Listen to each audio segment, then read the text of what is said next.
I want to welcome everyone to a very special episode of The American Idea. I'm Jeff Sickinga, your host and the Executive Director of the Ashbrook Center. For listeners who are joining us for the first time, The American Idea is a podcast from the Ashbrook Center, dedicated to exploring what we think is the most important question for us as citizens. What does it mean to be an American? To do that, we have conversations with scholars, thinkers, and public figures who can shed some light on the great documents, debates, and issues that have defined America since our founding. But today's episode isn't a conversation. It's a story. A story of hope and freedom. A story of overcoming tyranny and oppression. A story of finding love for a country and its ideas. This is the story of Peter Schramm. Peter was born in Hungary in 1946. Fleeing the Soviet invasion of Hungary 10 years later, Peter asked his father why they were going to America. "Because, son," his father replied, "we were born Americans, but in the wrong place." Peter would devote the rest of his life to studying and teaching what that meant. He received his BA degree from California State University, Northridge, and went on to earn a PhD from the Claremont Graduate School. With help of figures like Harry Jaffa, Peter came to understand what his father already knew.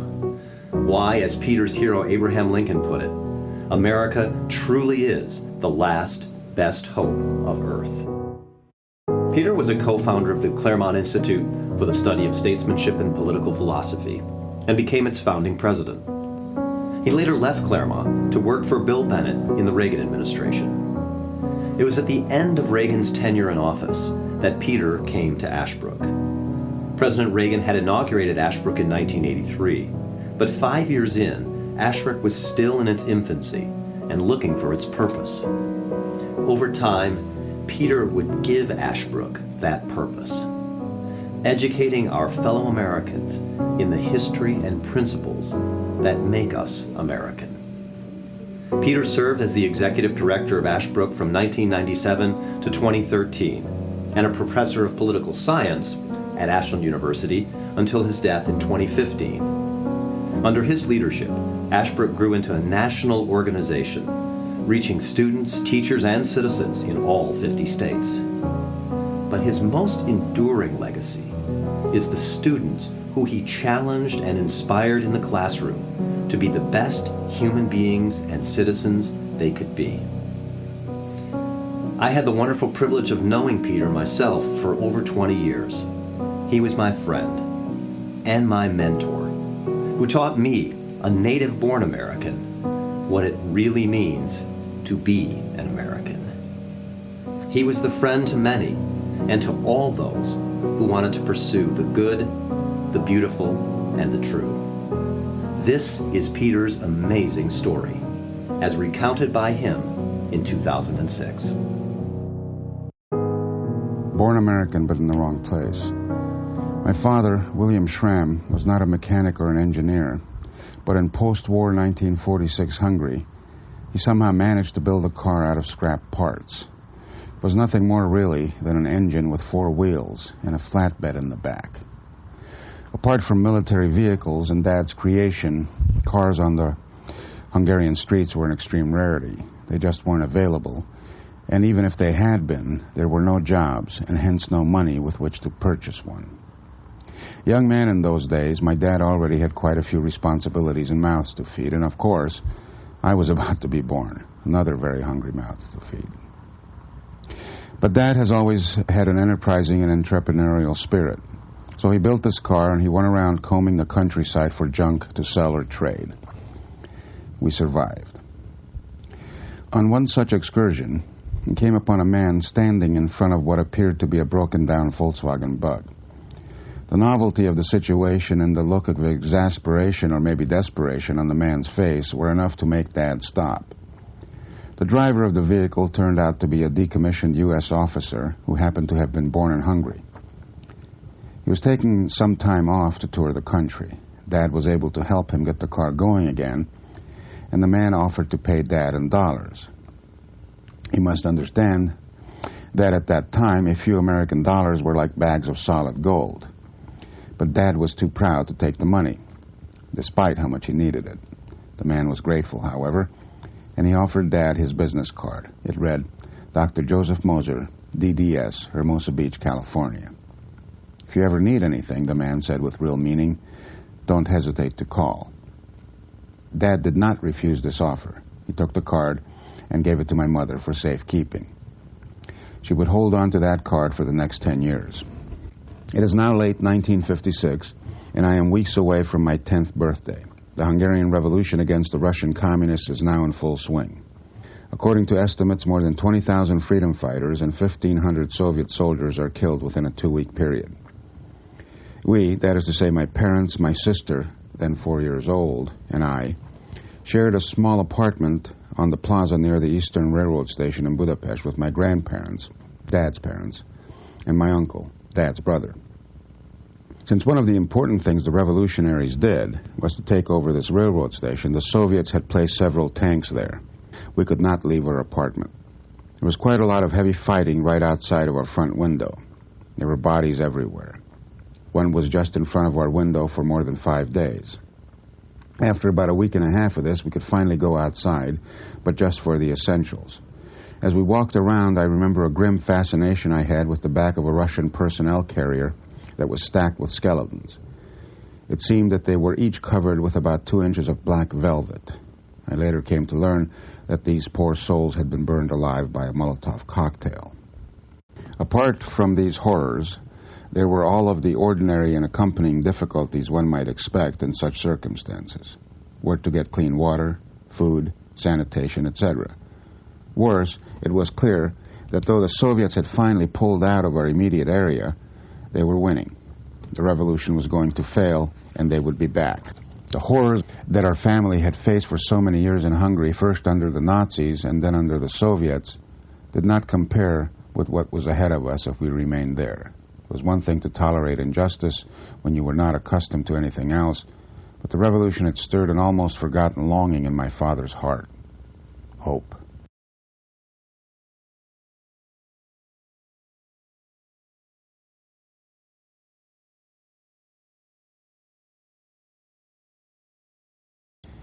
Hungary had not been a pleasant place for the Schramms to live for quite a long time. Dad was born in 1922, right after an awful war in the heart of Europe.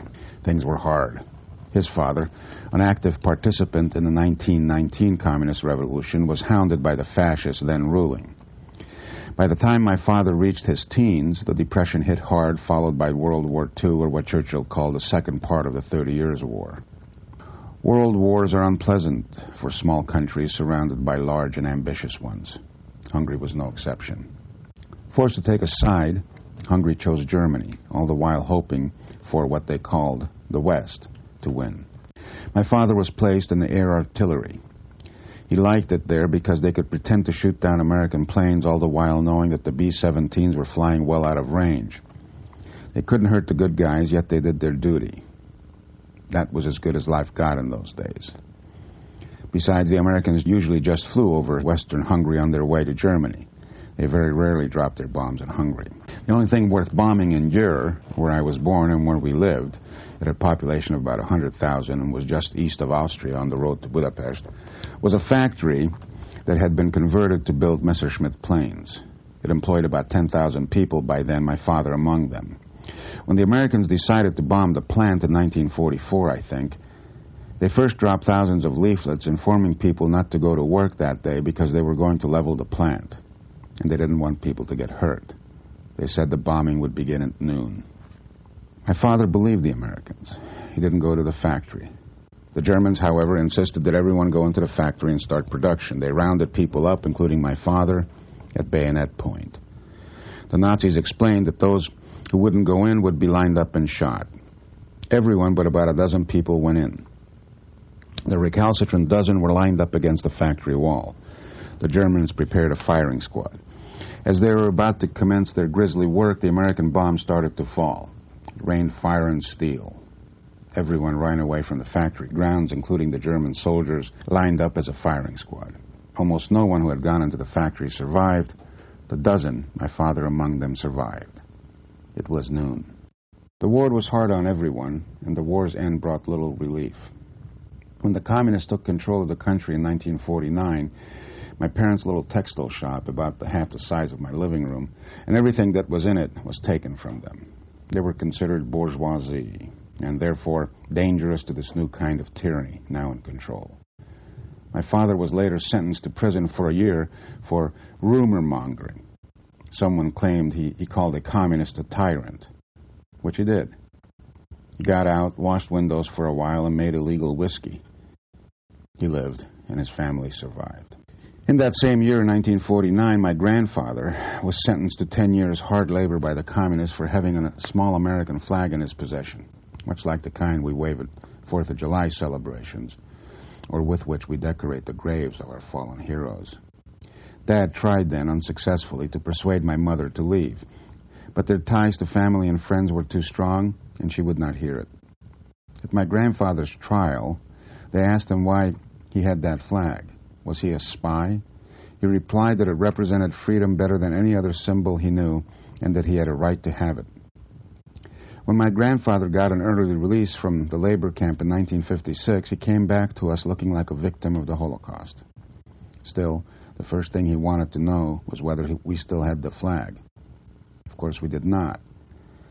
It had long ago been confiscated, but my father did not want to break his father's heart, so he somehow managed to secure another one. We took it out of its hiding place, and at that tender age I learned the very adult lesson of the complexity of telling the truth. Seeing the flag somehow erased much of the pain and torment those years of imprisonment caused my grandfather. That flag restored in him something like hope.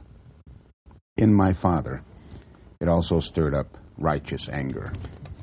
Now, with the revolution failing, came the final straw for my dad. On one of his trips out to secure some bread, a hand grenade landed next to him, but miraculously it did not go off. The spark that should have set off the grenade set off my father instead. He came home and announced to my mother that that was it. He said he was going to leave the country whether she would come or not. Mom said, "Okay, William, we'll come if Peter agrees. Ask Peter." My mother tells me, though I don't remember saying this, that I told my father I would follow him to hell if he asked it of me. Fortunately for my eager spirit, hell was exactly what we were trying to escape and the opposite of what my father sought. "But where are we going?" I asked. "We're going to America," my father said. "Why America?" I prodded. "Because, son, we were born Americans but in the wrong place," he replied. My father said that as naturally as if I had asked him what was the color of the sky. It was so obvious to him why we should head for America. There was really no other option in his mind. What was obvious to him, unfortunately, took me nearly 20 years to learn. But then I had to unlearn a lot of things along the way. How is it that this simple man, who had none of the benefits or luxuries of freedom and so-called education, understood this truth so deeply and so purely and expressed it so beautifully? It has something to do with the self-evidence, as Jefferson put it, of America's principles. Of course, he hadn't studied Jefferson or America's Declaration of Independence, but he had come to know deep in his heart the meaning of tyranny, and he hungered for its opposite. The embodiment of those self-evident truths and of justice in America was an undeniable fact to souls suffering under oppression. And while a professor at Harvard might have scoffed at the idea of American justice in 1956, or today for that matter, my dad would have scoffed at him. Such a person, Dad would say, had never suffered in a regime of true injustice.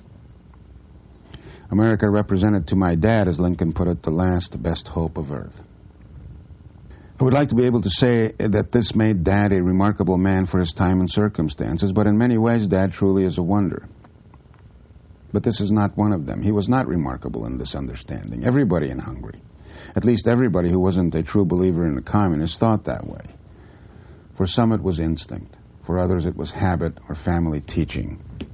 For some it was through book learning. Indeed, most Hungarian kids at that time, myself included, had read Uncle Tom's Cabin, Last of the Mohicans, Tom Sawyer, and Huckleberry Finn. Jefferson understood this too when he penned these famous lines in the Declaration. The wonderful thing about self-evident truths, in a way, is that they don't have to be taught. Or do they? They don't have to be taught in the same way, for example, that we teach grammar. It isn't an artificial order of things that we impose upon ourselves. Still, these truths must be understood, for if they are not fully understood, as they frequently are not by those who take them for granted, they are easily forgotten. Dad just never had the luxury to forget. Of course, we could not tell anyone, including my grandparents and uncle, that we were leaving. To do so would have put them and us in danger. In tyrannies, you really cannot trust anyone. It was better for them that they not know where we were, so they could answer honestly and convincingly when questioned. We therefore had to leave with essentially nothing. My sister and I each had a doll and a small bag of clothes. My parents had one small bag between them, and my father had $17 in his pocket in single-dollar bills, which he had been hoarding for years. Good as gold, he always said.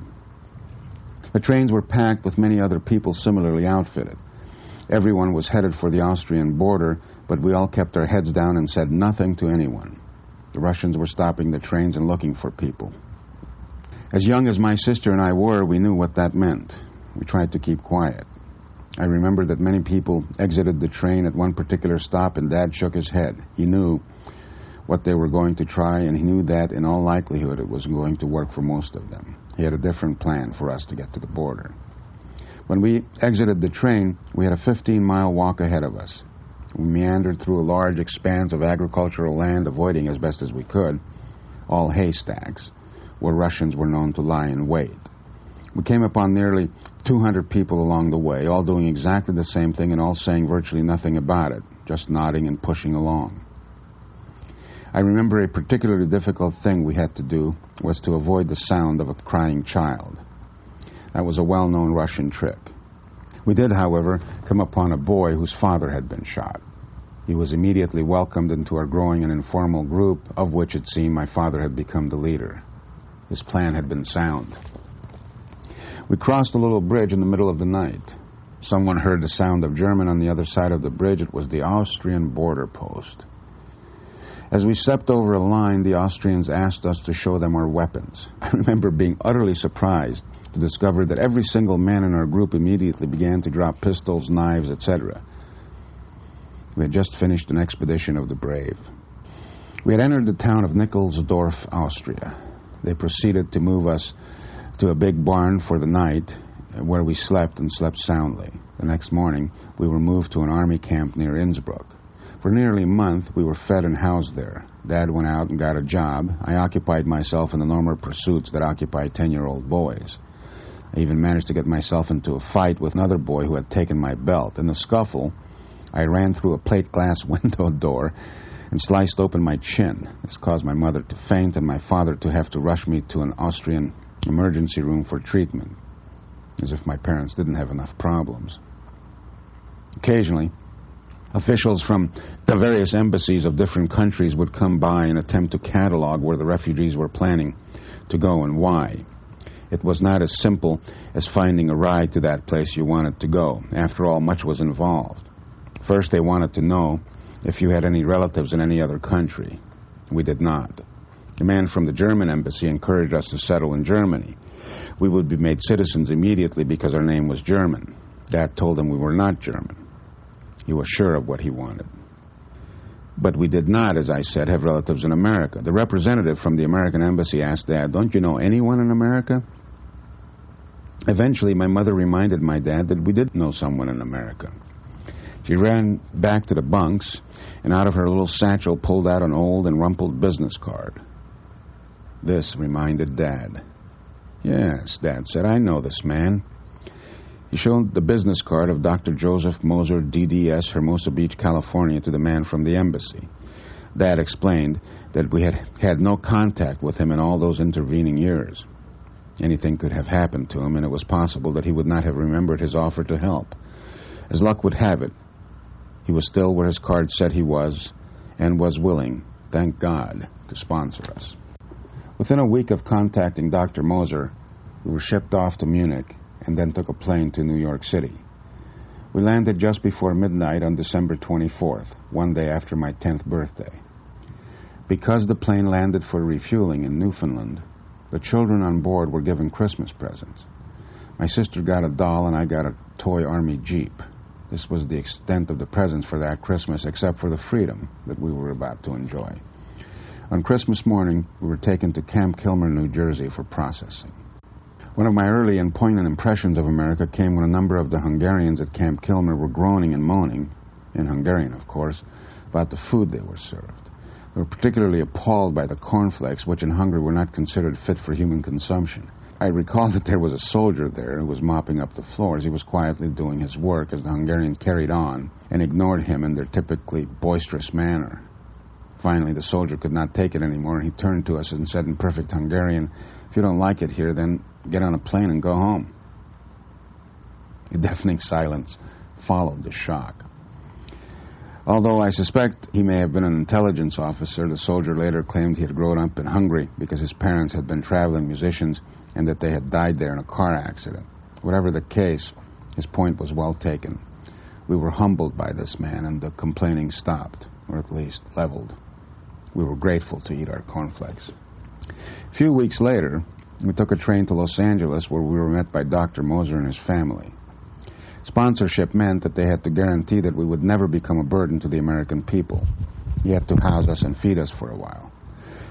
Mom and Dad both got jobs right away. Dad got a job at a local newspaper, lifting heavy things, and Mom cleaned houses.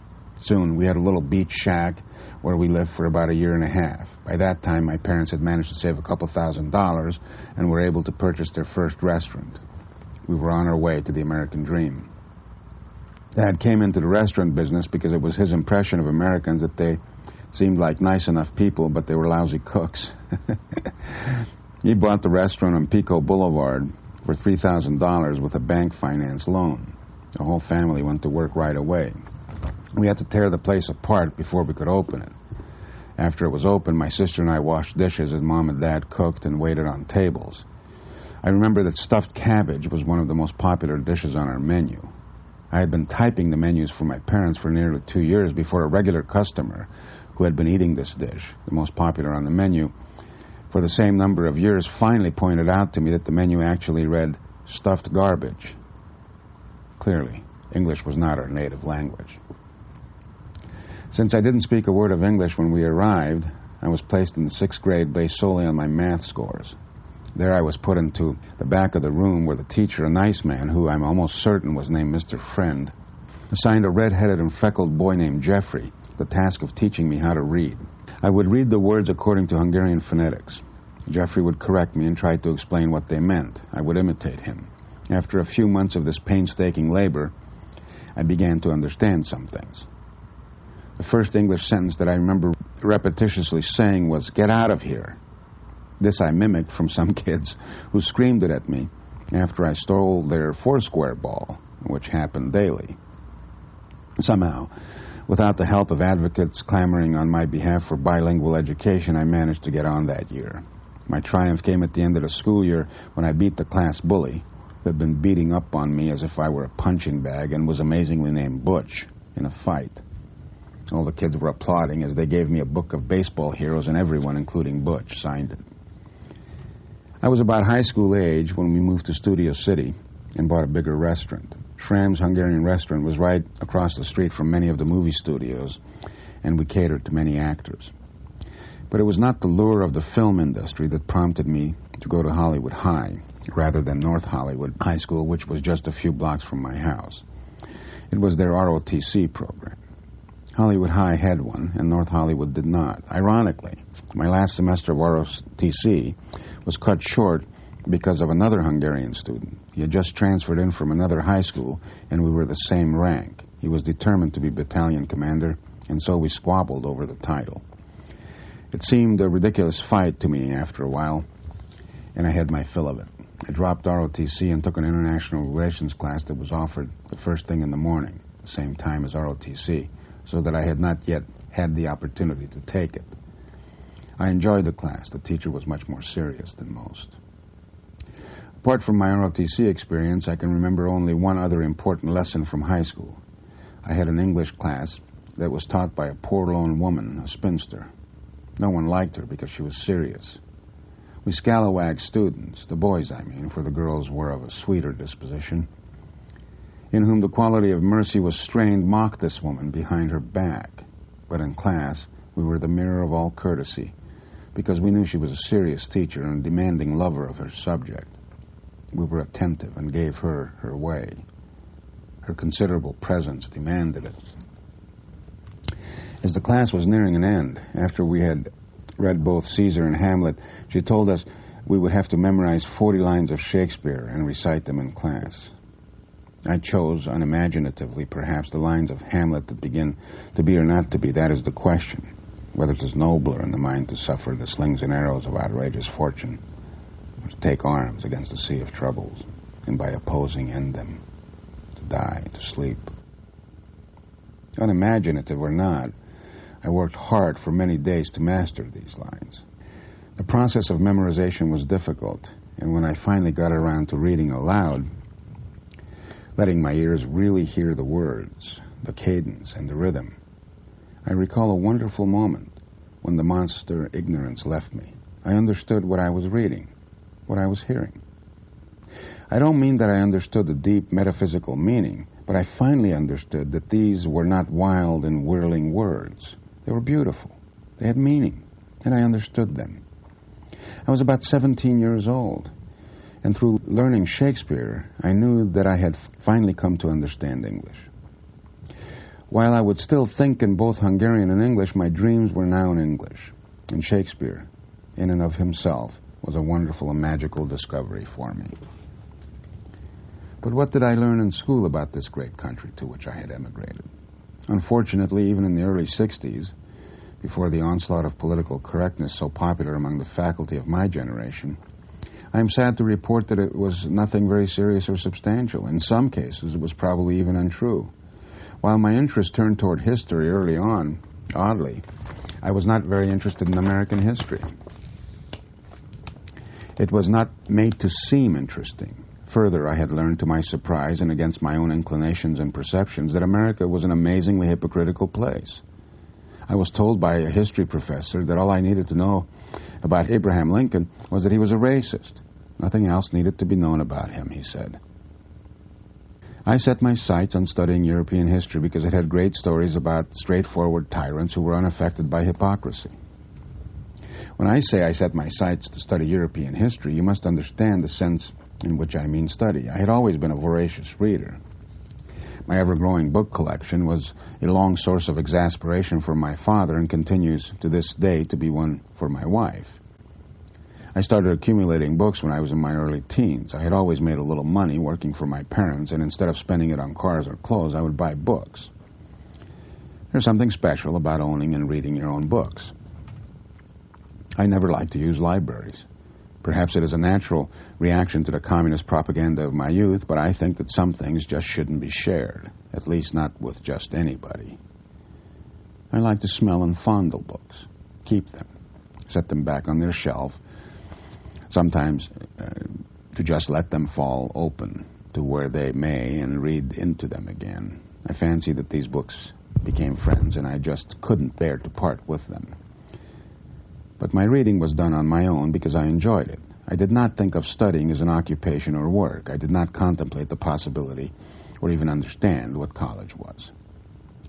When I graduated from Hollywood High School in 1964, I was one of 740 students in my class. We had to use the Hollywood Bowl for ceremonies because there were no facilities on campus that could accommodate that kind of crowd. I had no idea what college was all about, but many of the people I knew were going, and my grades were good enough to get in at San Fernando Valley State College, now California State University, Northridge. I could commute and keep working for my parents, so I enrolled. When I started college, I just took classes that I found interesting. I really had no plan or major in mind, but eventually I discovered you have to pick one. So I picked political science. I took a lot of political science classes from a professor named Noonan. He was an ordinary liberal, but he seemed like a smart guy, and I had enjoyed his classes. He was teaching all the classes having to do with European politics. I was sitting in the back of one of his classes one day while he was pontificating about French politics or some such thing, and a woman in the class, she happened to be an Israeli woman, raised a question that referred to God. Noonan stopped cold and replied with dripping condescension, Anyone who believes in God ought to get out of my classroom. The woman was speechless. I was simultaneously speechless and appalled. I wasn't quite sure what to do. Was he serious? In the end, the woman and I were the only ones who left the room. She was in tears. I was burning mad. I immediately went down and changed my major to history. Throughout these years, partly out of my experience and partly out of genuine curiosity, I maintained an interest in American politics. I was active in standard Republican Party politics. I campaigned for Barry Goldwater in 1964. The anti-communist positions of the GOP were a natural draw for my family and me. We didn't think the Democrats fully appreciated the enemy. But my politics beyond that, obviously, were not well developed. As a result of my activism in the Young Republicans, I attended a few seminars for something called the Intercollegiate Studies Institute. They provided an opportunity for my students from colleges all around the country to meet and study with some of the leading conservative professors. It was in 1965 at one of these summer seminars that I first met Harry V. Jaffa. He was teaching a class on Shakespeare, and a fellow named Martin Diamond was teaching a class on the Federalist. At about the same time, I came across the first edition of the journal Intercollegiate Review and the still young National Review. Similarly, I came into contact with students and teachers from Claremont who were and are among the most serious souls I had ever had the pleasure to meet. One of the first was Bill Allen. I met him at an ISI seminar in the summer of 1966, and we became friends. We both worked on getting Ronald Reagan elected governor of California, although he had a more serious position in the campaign than I.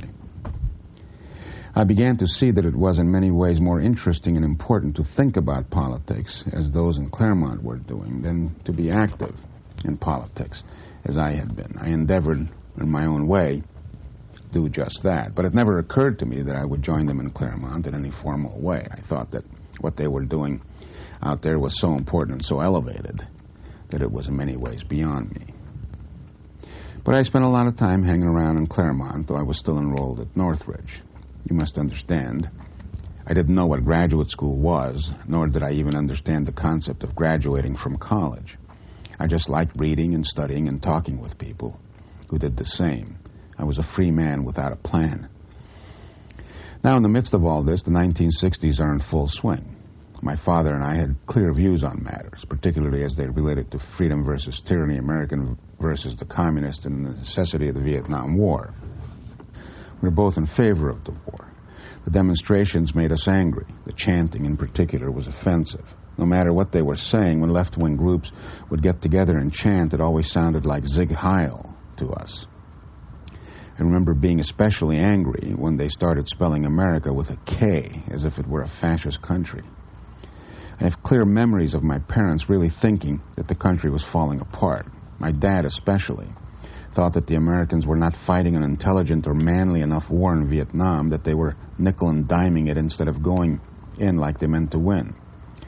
It was pretty clear after some time that I was not going to be drafted, but I joined the National Guard anyway. There were fights and demonstrations and even bombings going on at school.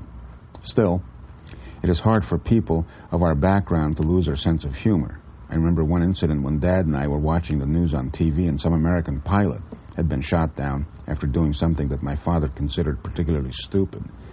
He was convinced that if the Americans lost the war, it would be because of the kind of stupidity that comes from approaching tyrants with too soft a hammer.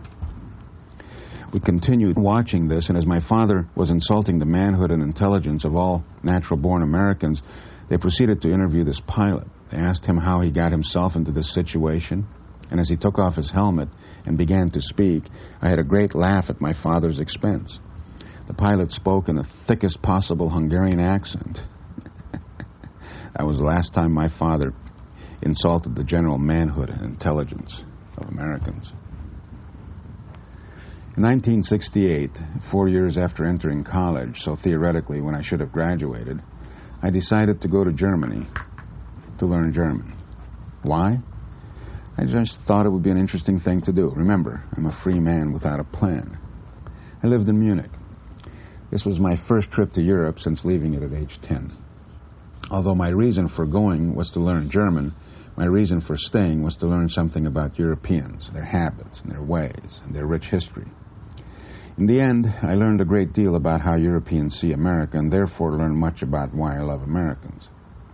But above all, I learned much about Europeans and why I was no longer one of them. What I learned then has remained true and helps explain some of the recent disagreements over Iraq specifically and American foreign policy generally. Certainly the French, for example, have geopolitical reasons of the highest sort for wanting to break the American monopoly of power in the world. But there's something even more important at work here. Certain different dispositions, different intellectual and moral habits. Many Europeans, as I observed for the first time on my visit in 1968, know our power and wealth but have contempt for what they see as our ignorance. These two things combine into resentment, and that resentment is fed by a deep well of continental philosophy, a view of the world that Americans don't share. This seemed and seems to me to be the crux of the matter. Well, it was a tough and lonely year in Germany. At age 22, I enrolled at the University of Munich to better my German and to sit in on some philosophy seminars. Since I had only about $75 in my pocket when I arrived, I needed a job. I got one through the only friend I had there. His name was Tibor Tolas, and he was a Hungarian poet in exile. He had become a friend of the family because he always ate at our restaurant while he was in Los Angeles. Tibor only had 2 fingers on each hand. The Nazis had cut off the ones on his left hand. He lost the fingers on his right hand to the communists, partly because of his views, and partly, they said, for the sake of symmetry. But Mr. Tolas took care of me, and I was able to stay. The job he got for me was ridiculously difficult. I worked 12-hour days, 6 days a week, and was paid 75 cents an hour. But this paid for my room in a pension, $2 a day, and I got to eat for nothing since I worked at the main market in Munich, unpacking bananas from freight cars. The bananas were free, and the owner only charged 15 cents for soft drinks or a beer. The job wasn't legal, of course. They called it black labor. It was off the record. I was paid in cash. I was hired only because I didn't tell them I was an American student. They never would have hired me had they known. I told them I was a Hungarian refugee. They were willing to help. My fellow laborers were bums, German bums. We would call them homeless now. Although they smelled awful, drank too much, and slept on park benches, I liked them. I became especially fond of them when I finally figured out what they were humming as we worked. They were singing and humming American songs, old songs, like the Yellow Rose of Texas. After a few weeks of working with them, I got to know them well enough to ask them how it was that they were singing American songs. Well, it turned out that they had been soldiers in World War II and were among the first Germans captured by the Americans. They were sent to a prisoner of war camp in Texas.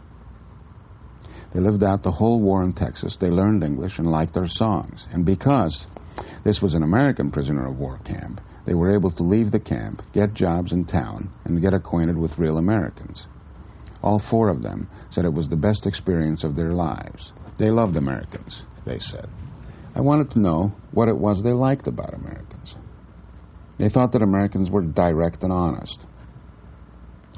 They looked you square between the eyes and told you what they thought.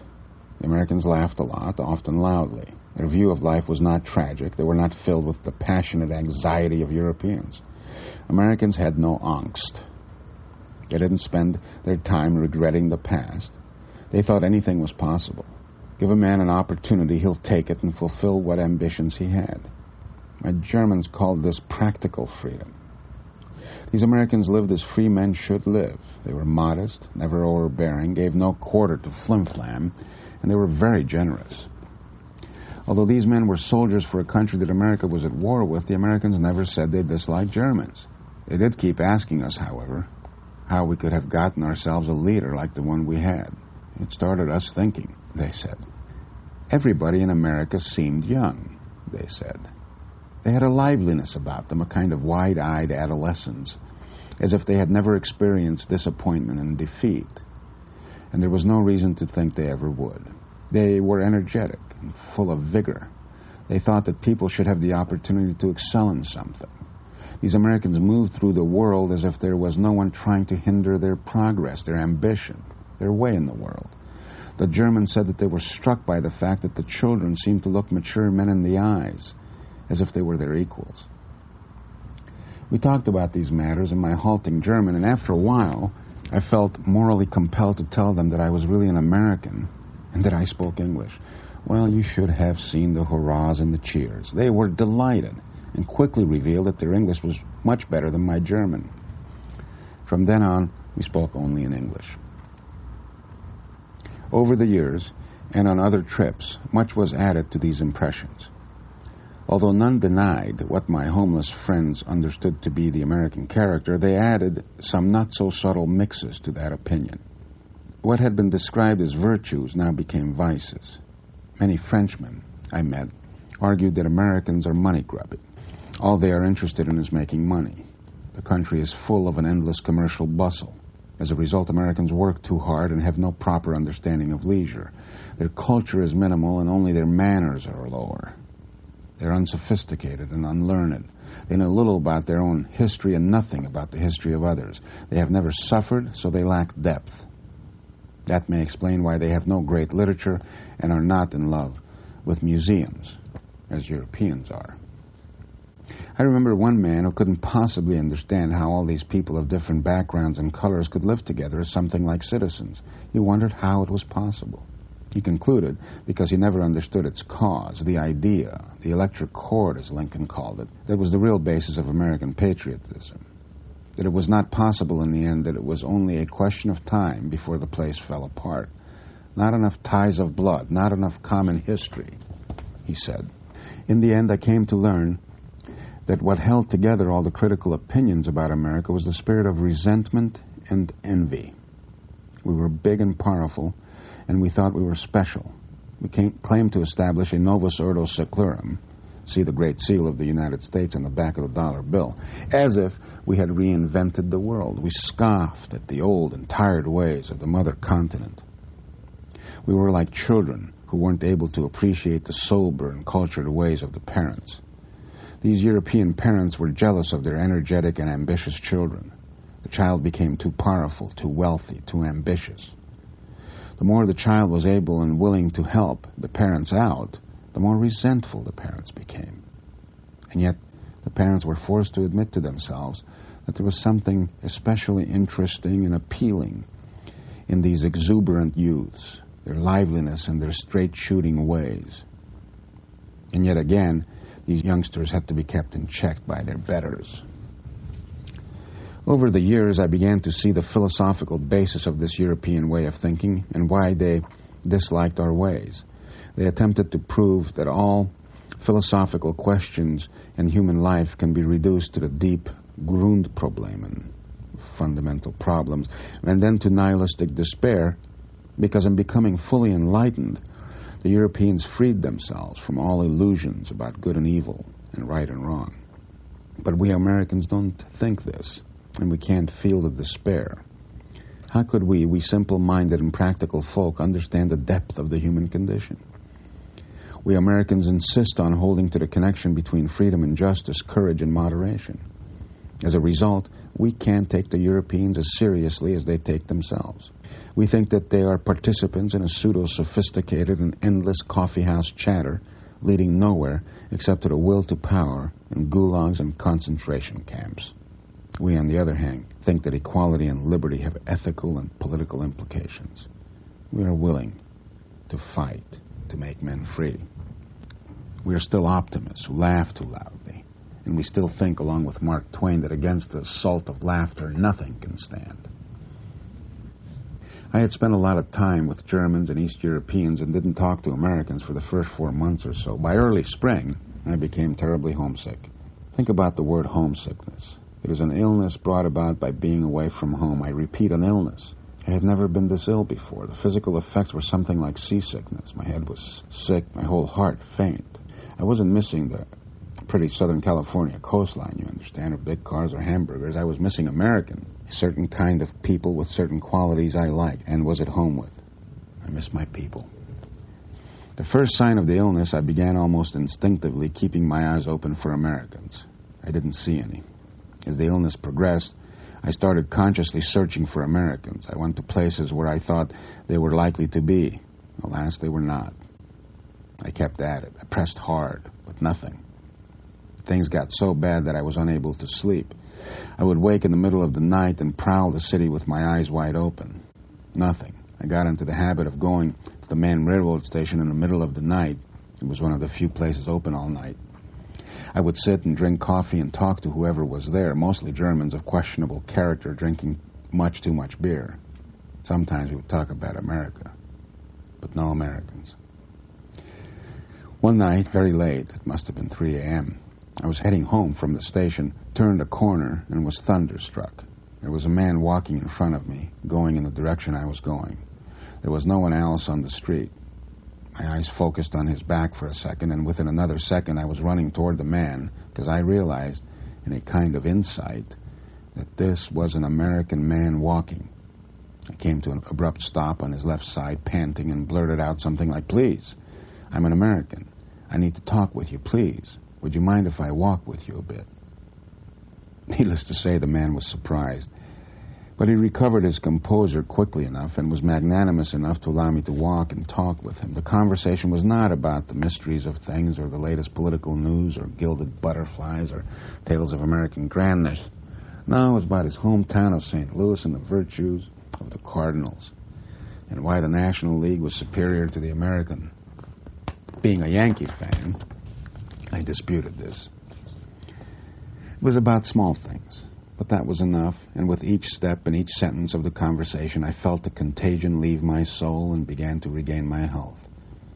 Oh, how wonderful it was to be healthy again. I wanted to hang my cap on the horns of the moon. An hour later, we parted company. He had, in his own way, understood that he had given me a gift. I was whole again. I was happy. The next day in daylight, I was walking down the street and noticed 3 men walking a few yards in front of me. They happened to be black. So I saddled up to them and was prepared to say hello, expecting a howdy in return when I heard them speaking in Hungarian. I was shocked, but decided to talk to them, at first in German. They spoke no English, and discovered they were from Ghana, studying law, amazingly enough, in Budapest, and were in Munich playing the tourist. Their Hungarian, by the way, was flawless. So we parted company, and as I let them walk on, I looked at them walking from behind. I realized they couldn't possibly have been Americans and wondered why I hadn't seen that before. They walked as if they were not at home in the city or in the world, as if the sky would fall in on them any time, as if there was a thundercloud above them instead of a shining sun, as if they were afraid to displease the gods. From then on, whenever I felt a touch of the illness grab my soul, I would venture into a crowd, keep my eyes open, and look for men who stood tall, walked with purpose, were unafraid, and even had a kind of jocularity in their walk. Even if I didn't talk with them, it was good enough just to know that they were around. And whenever necessary, I could talk with them and be at home.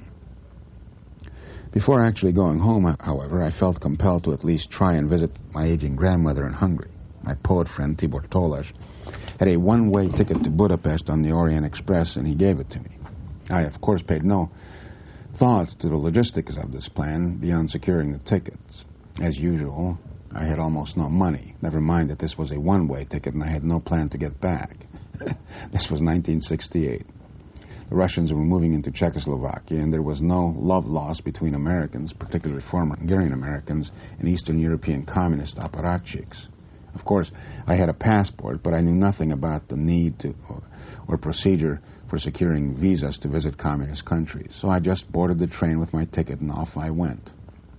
The train, of course, was magnificent, and was almost worth what would happen to me just to be able to ride it. But inevitably, I was thrown off the train when it became clear that I did not have the proper papers to proceed. The Orient Express made an unscheduled stop about 10 miles before the Hungarian border just to throw me off the train. They explained that I would be arrested as soon as the train had entered Hungary because I didn't have a visa. I found myself in the middle of some cornfields and started walking. I found a cab to take me to the border where I could get a visa. He charged me about $50. I had about $20 left. Walking into the Hungarian border station was a shock to my now fully Americanized sensibilities. There were guard towers, and all the Hungarian soldiers were carrying machine guns. They were unpleasant.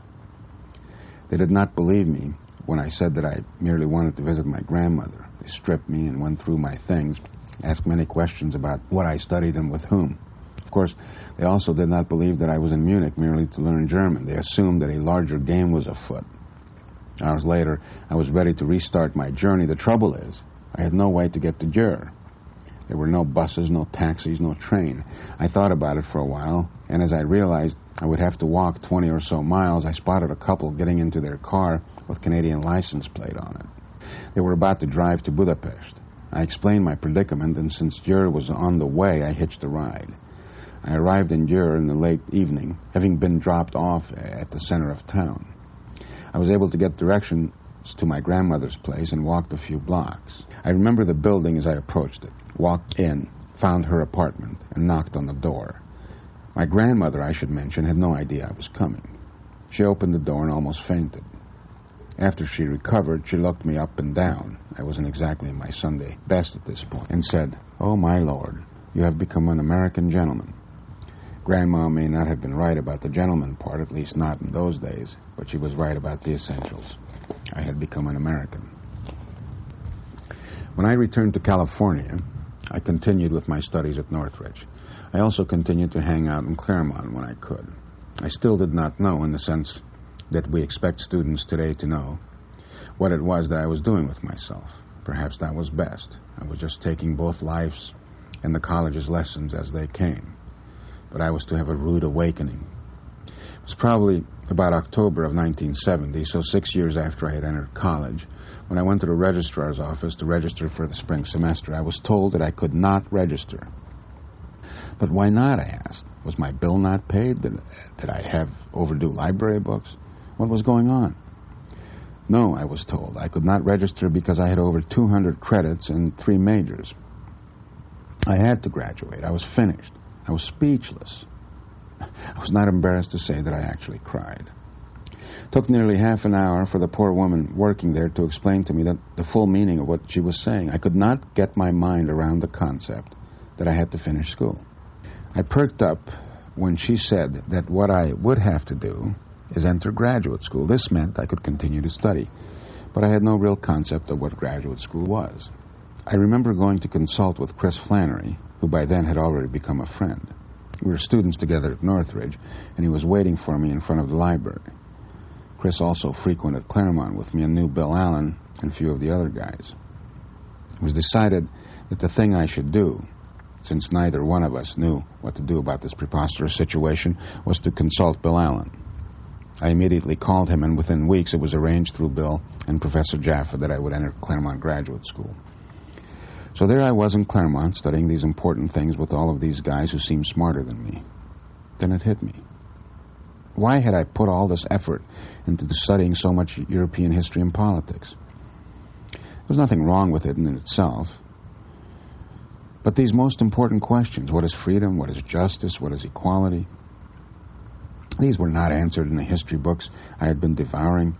These were questions tackled by men like Jefferson, Madison, Washington, and Lincoln, and contemplated before by men like Plato, Aristotle, Locke, and many others. This is where I could get a true education. So I started anew. I took classes on Plato's Phaedo, the American founding, Lincoln, and Shakespeare's politics. I was no longer studying things out of historical curiosity, but rather looking into the very cause of things. Life seemed to be in full swing, trying to figure out Greek grammar in the morning, the idea of consent and equality in the afternoon, with maybe a little basketball in the evening. I started making friends with American minds and American statesmen. No longer were they introduced to us as students or personifications of the Marxist Oberbau, or their teachings as the result of bad potty training. We met them on their own terms, let them persuade us, if they could, of their meaning and purposes, and we would talk with them. These conversations were ongoing and fluid, never-ending arguments with fine minds of men who acted well in the world. It was an intoxicating education, made ever more pleasant because it took place with friends. It was here that I met Tom Silver, Tom West, Jeff Wallen, Ken Masugi, Larry Arnn, and others, who were not only smart and hard-working, but partisans of America and the things for which the country stood. We fed off one another's hunger cajoled one another, pushed one another, and always moved one another toward what was beautiful and good and true. It was here that I started understanding what my father had always understood. It was here that I began to see what it meant to try to establish a novus ordo seclorum. I began to see that all governments previous to ours had been established on accident and force, and now these American founders insisted on establishing one on universal principles applicable to all men at all times, one established on reflection and choice. In America, human beings could prove to the world that they had the capacity to govern themselves. The founders, according to Lincoln, proclaimed equality and freedom to the whole world of men. It was here that I came to understand what Lincoln meant by the Declaration of Independence being the electric cord that linked all of us together, as though we were blood of the blood and flesh of the flesh of the men who wrote the Declaration. This is what it meant to be an American, and it wasn't all that far from being a man. I am told that before I was born, my mother went to see a fortune teller, and the old woman told my mother that she would have a son and that he would grow up to be a soldier in a foreign land. I have been content to be a student in a land that was once foreign to me, but is now my home in a sense that is much deeper than Hungary ever could have been my home. These days I continue my life as a student of America. The difference is that now a university pays me to study rather than collecting payment from me. I am in the ironic position here in this Midwestern liberal arts college in central Ohio of teaching Native Americans. I mean native-born Americans, not American Indians, how to think about their country. How odd it seems, and yet how perfectly American, that they should need me, a Hungarian immigrant, to teach them. I suppose that I should no longer be surprised by the dismal education of students in high school, but I continually receive fresh reminders of just how bad it is. One of the things I do here in my capacity as director of the Ashbrook Center and a professor of political science at Ashland University is to interview prospective applicants to our program. Now, our program is intense, and we take only the best students, and they are, in comparison to their peers, quite accomplished and well-read. But this really means nothing. Most of them have read nothing but mediocre textbooks. They come in with a lot of silly prejudices about America, though perhaps, since this is the Midwest, some good habits and some sensible opinions, mostly due to their upbringing. And these are the best of the students. I meet many more of the other kind, students who, like me at that age, have no idea what they are doing with themselves and certainly have no civic perspective. The United States was the first nation in the world to construct an elaborate system of public schools. All the founders understood that Republican government demanded that the citizens be educated. Citizens have to choose their representatives wisely. They have to learn to become independent, to be able to earn a living. And they have to be taught self-control. They have to have the habits of mind and heart that are necessary for self-government. These Native Americans need teachers, and I have become one of those teachers. Call it repayment of a debt. Call it honoring my father and mother for seeing things rightly and thereby giving me a chance to be in the right place, and my children a chance to be born in the right place. Call it what you will. But what I do with these American natives is I teach them about American politics and American history. I start with a simple thing about their country and themselves. I tell them that they are the fortunate of the earth, among the blessed of all times and places.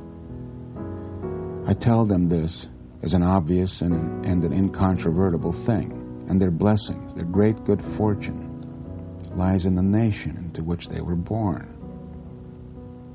I tell them not only that their country, the United States of America, is the most powerful and the most prosperous country on earth, but also that it is the most free and the most just.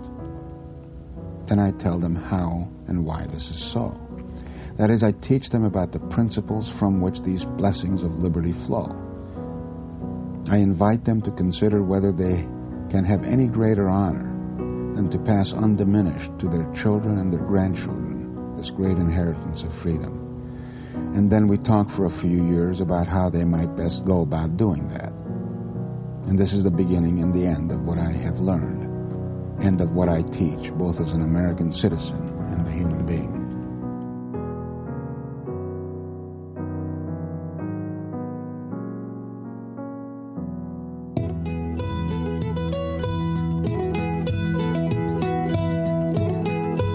Thank you for listening to this episode of The American Idea.